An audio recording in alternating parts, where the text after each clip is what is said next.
use that. Click it on, by the way. Use that. Thank you. Well then, what an absolutely bloody marvelous place to have a conference. Hey, 3 cheers for our conference organizers. Hip hip! Hey, hip hip! Hip hip! Wow. Well, my name is Thomas Astell-Burt. I'm here from the University of Wollongong. In my lab down there, we do a lot of work around how the natural environments, the splendid one here, Harold Park, and various others around our wonderful country, have an influence on our health and well-being. Here's the team, always growing, always changing. Thank you very much to their support, and also to our sponsors and other supporters too. This is the Power Lab.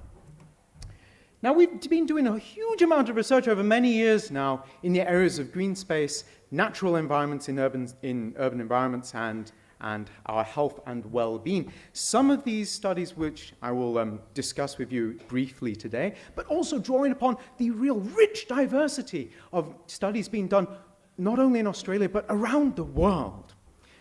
Speaking of which, here are many of the leading green space and health researchers from around the world, with which I was very privileged to join up with in 2016. Here in Hechingen, in the south of Munich, you have a wonderful, ambitious group of people who are intent on understanding, quantifying specifically what are the returns on investment for urban greening, for keeping everyone healthy and out of hospital. And here is what we came up with back in 2016, now published in 2017. Happy to share this with any of you who would like a copy. We thought about the ways in which green space are good for health and tried to reconceptualize, to say, okay, we know what's already been done. How should we be doing things in the future? Where's the benchmark from which we can then align and assess our progress later on? So we came up with this. Urban green space leading to better health through restoring capacities, building capacities, and by reducing harms, some of which you've already heard from earlier today. That is the conceptual model that I would like to briefly outline with you, some of the hot-off-the-press evidence that we have from here in our patch from Sydney, but also some thoughts on other additional things that we ought to be thinking about from the scientific side as well as from the policy and practice side. Nature, experience, personality, and also total net benefit, which is partly in relation to the economic costs question from earlier. So let's just get started. Keep it brief, keep it simple. Green space to health. Well, lots of research already showing this, and you don't need me to keep on ramming it down your throat over and over and over again. But just over last year, a really fine review came out which quantified the effects of green space on reduction in type 2 diabetes, in heart disease, in hypertension. And their key message was that, yes, we're increasingly certain that there's a link there, that there's something good happening there. Great news from our perspective, because in Sydney we have absolutely deplorable health inequalities, especially in terms of type 2 diabetes, where we are now, things are pretty good, but you get on the train, you go further out west to places like where I do a lot of work in Blacktown and also in Campbelltown, diabetes prevalence goes up and up and up. Maybe if green space can be part of the solution to avert these health inequalities, that would be fantastic. And that's exactly what our evidence is showing. Published just late last year, we used data from over 250,000 people here in Sydney, in Wollongong, in Newcastle. We tracked people over a period of about 6 years. And we found that those who were within a mile of a decent amount of tree canopy, 30% or more, had meaningful reductions in the development of type 2 diabetes, of hypertension, of cardiovascular disease. From tree canopy. Isn't that brilliant? Fantastic. And add up with this now from a colleague from many years ago, now Richard Mitchell over in Glasgow. What he found was that more green space in general, not just tree canopy, but any type of green space, more of it, may bring disproportionate returns on investment for people living in disadvantaged communities. In other words, there isn't necessarily, you get the green space and you get exactly this amount of benefit. Some people will benefit more than others. And this is telling us those investments in tree canopy, in green space, in disadvantaged communities, particularly out west, may benefit enormously, even more so than folks who are a little bit more well off in the North Shore and the eastern suburbs. So that's a very basic link, and the evidence is getting increasingly strong there. But let's go back to these pathways, because we're often interested in why. Why is there this link? What's happening? That's the substance which backs up the decision-making, the credibility. So let's think about it. Building capacities. This is often thought of in terms of how physically active we are. And just a cursory glance in the park earlier today, you could see many people walking dogs and people taking their kids out for a run. It's almost too obvious. It's bleedingly obvious, you could say. Physical activity in parks, of course. But it's not always that straightforward. Our research from all over Australia on Australian children has found that more green space nearby equals, on average, more physical activity and less television viewing time at the weekend, but just among boys. But what about the girls? We didn't find the similar levels of benefit. So it's not quite as bleedingly obvious as we might at least hope. Other research from other parts of Australia, from colleagues, have shown that more green space nearby helps to keep people who are already active, helps you to achieve your walking that you're already doing. But it may not be enough to initiate the walking. And so we got to think about this. Okay, what can we do to try and ensure that everybody benefits?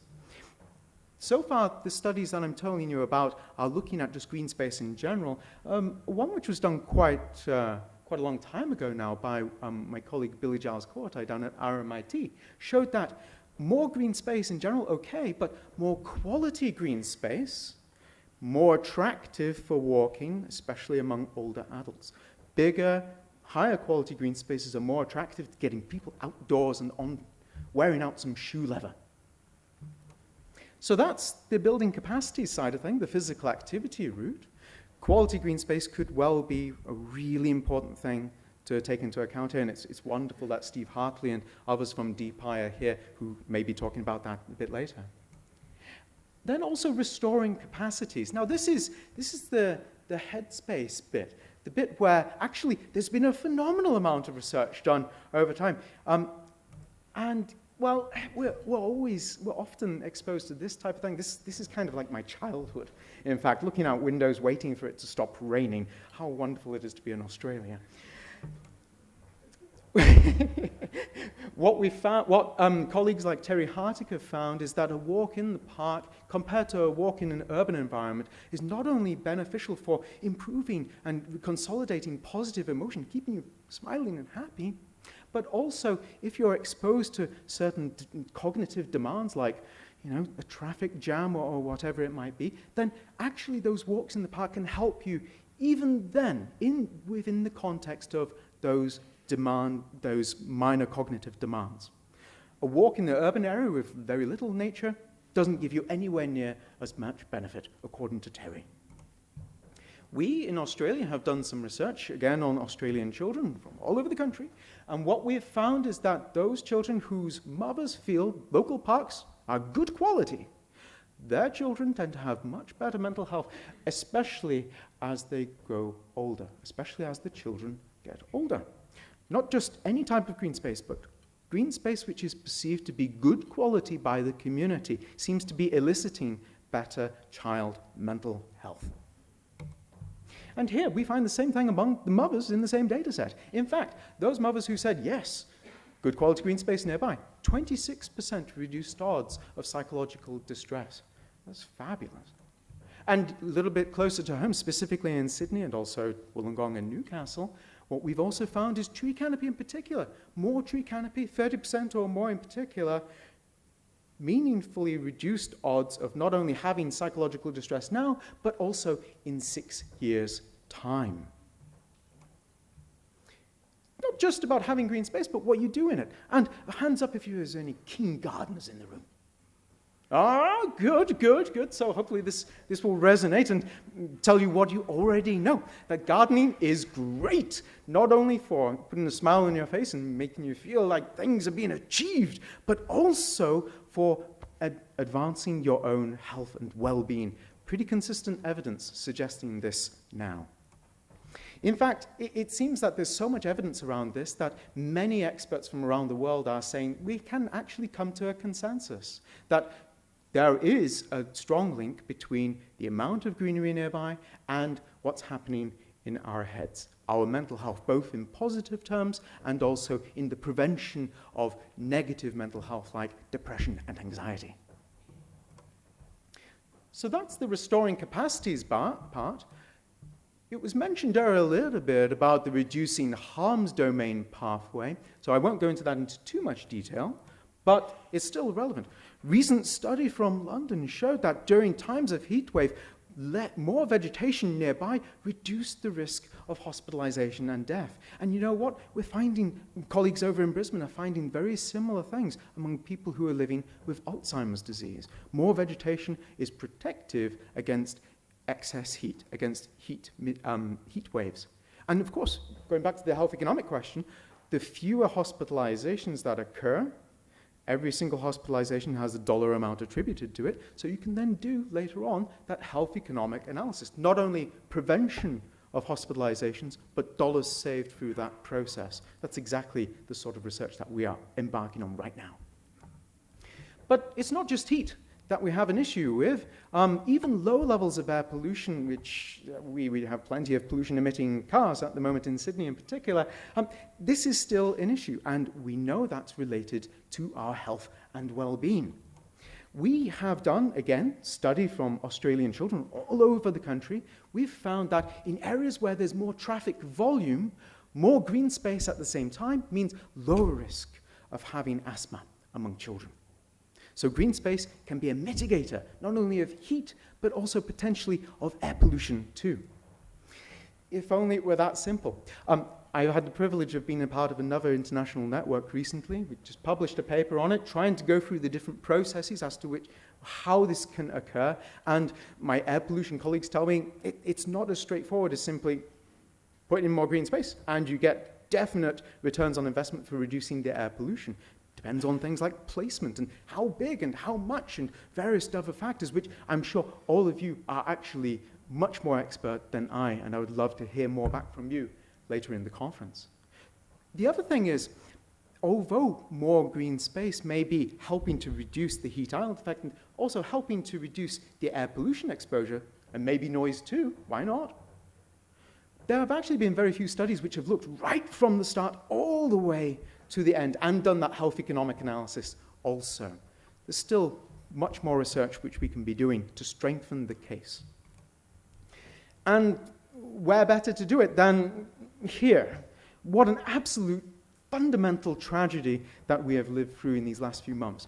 We would very much like to know what has been the benefit of living in a greener area during what has been an absolute abomination of a period of time for many people. So that's the conceptual framework. That's what's been done. Now, where should we be headed? What do we need to do now to strengthen the green is good for our health message?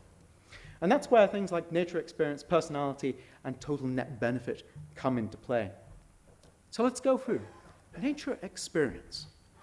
What on earth do we mean about this? Well, you've all been walking through parks. You all walk through a park on the way to get here, and that's wonderful. Some parks are not only more functional than others, because they've got playgrounds and great street lighting and wonderful footpaths and all the rest of it, but also some places are a little bit more biodiverse than others, not just in terms of tree life, as Cecil pointed out, but also in terms of flora and fauna too. Lots of research done around the world is suggesting that those of us who have access to more biodiverse parks and tree canopy actually get a bigger return on our investment.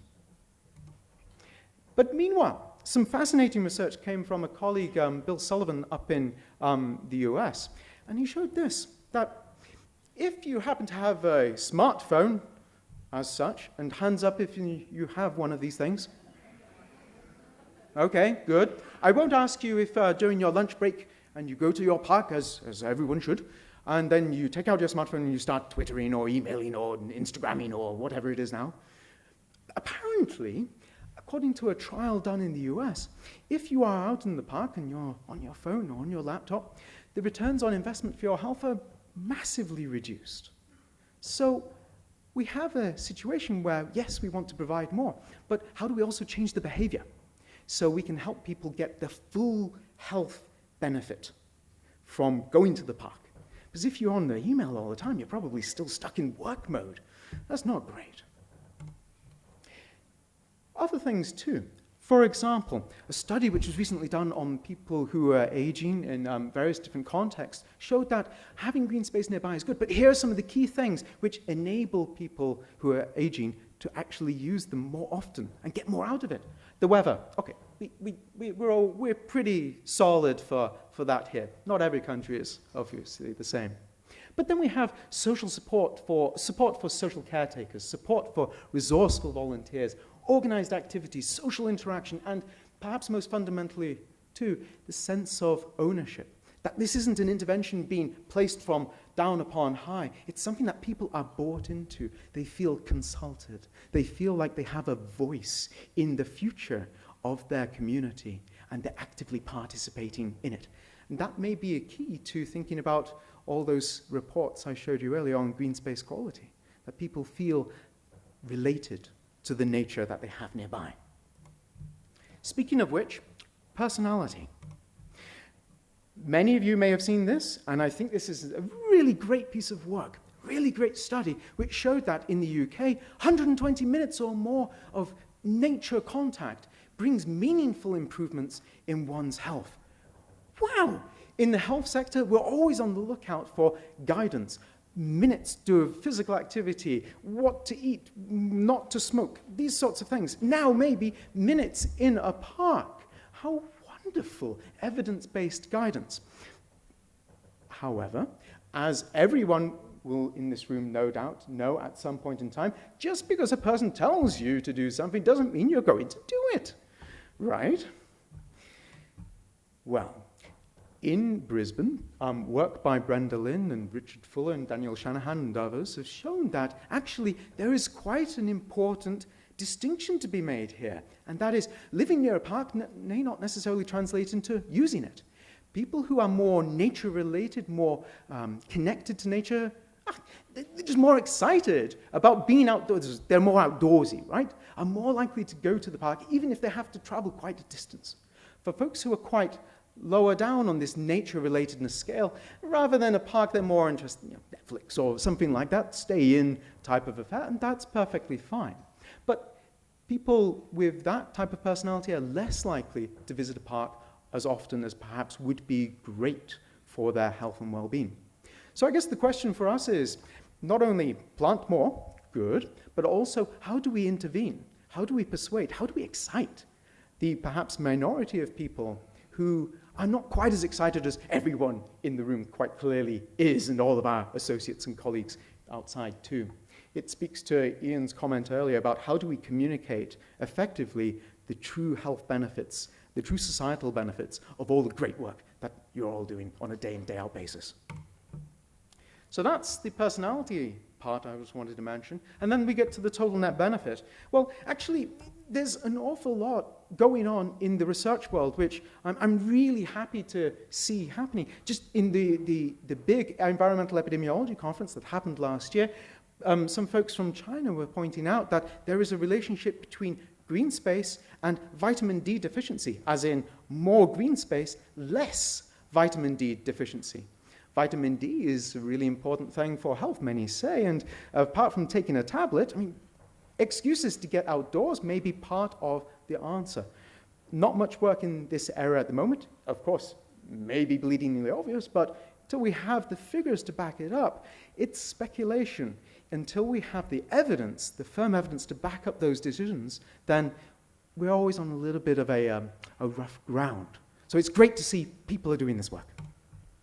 Meanwhile, loneliness is not sitting in a room on your own. It's sitting in a room thinking you are all on your own, right? There's a big distinction here. Some work has been done showing green space, greener communities are more cohesive.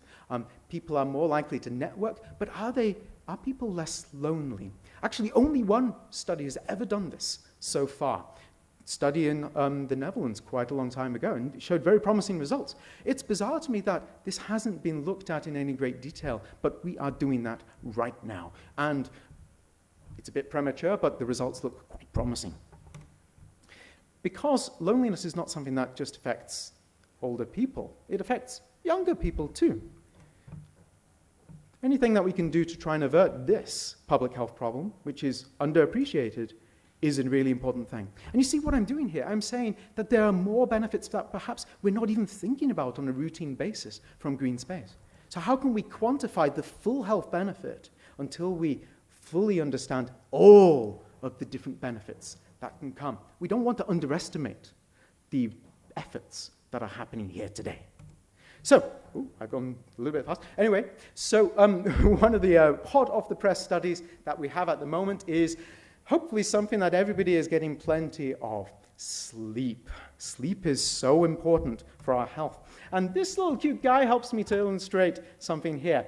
That folks in Wollongong and Sydney and Newcastle who have tree canopy of 30% or more within 1 mile or 1.6 kilometers tend to have 22% lower odds of having insufficient sleep. Insufficient sleep is sleeping less than 6 hours. Who cares about sleep, I hear many may be asking, perhaps, I don't know. Well, sleep is good when you can get it, but of course that's not always the case, not for everyone, not all the time. And when sleep doesn't happen, you're up at 3 o'clock in the morning preparing a presentation like this one or whatever it may be, then things start happening. I'm surprised I haven't fallen asleep yet. Productivity at work is an issue, of course, but as is our cognitive state, our emotions. Angry Birds used to be all the rage, pop culture, but I guess it's all no longer a thing anymore. But this is a thing, interpersonal quarrels, not getting on with your co-workers, having fights in the home and all the rest of it, waking up grumpy because you haven't had enough sleep is associated with these sorts of things. Not good for keeping good friendships, which are important for health. Not good for eating at the wrong times of day either, which of course is not good for your waistlines. And of course, none of that is any good for the ticker, or it appears the brain. This is where my research is headed. I'm interested in the benefits of green space for cognitive health and for preventing neurodegenerative diseases such as Alzheimer's disease. This is work that's ongoing at this moment in time, and I look forward to sharing that with you at some point, hopefully in the not too distant future. This is why heart disease, #1 killer in Australia, and also dementia and Alzheimer's disease, #2. If green space is related to these, in that more green is helping us to reduce the risks of both of these things, wow! Isn't that great? We could quantify that. We could understand not only the health benefits, but also the health economic benefits too. This research is only just emerging. That's possibly part of the reason why we haven't got a full economic costs yet. So, in conclusion then, 30% seems to be quite a consistent tree canopy cover target in the research that we're showing here. 40%, even better as far as I can tell. That's fine by me. I'd be very happy to work with anybody who's trying to achieve these types of targets in our patch of the world. And in particular, I'm so overjoyed to see that there is major investment, a real concrete support for urban greening across our state in urban areas, and especially in Sydney. How wonderful it is, not only that, but to see such vocal support from our local health districts. The Western Sydney Local Health District in particular is really taking up the fight to support the greening of places like Blacktown and Parramatta and Mount Druitt, which is where I showed you on the map, is deep in the red in terms of type 2 diabetes. Wonderful to have the health sector supporting the urban planning and landscape architecture and forestry sectors in this way. So finally then, I think that we, at the moment, are actually not at the end of the case. We are just opening a new chapter in the relationship between green space and health, because wonderful things are happening here. Things are actually happening, and we should be tracking every step of the way the full health returns on investment. And not only that, but we need to be developing equity-focused interventions to ensure that everybody has the opportunity to benefit. This is the team that's going to help deliver that. We're looking forward to working with you. And finally, I would like to dedicate this talk to my PhD supervisor who passed last week. Robin Flowerdew was his name, and I haven't met a kinder and more thoughtful and generous person, and he's one of the reasons why I'm able to stand up here today. So thank you, Robin, and thank you.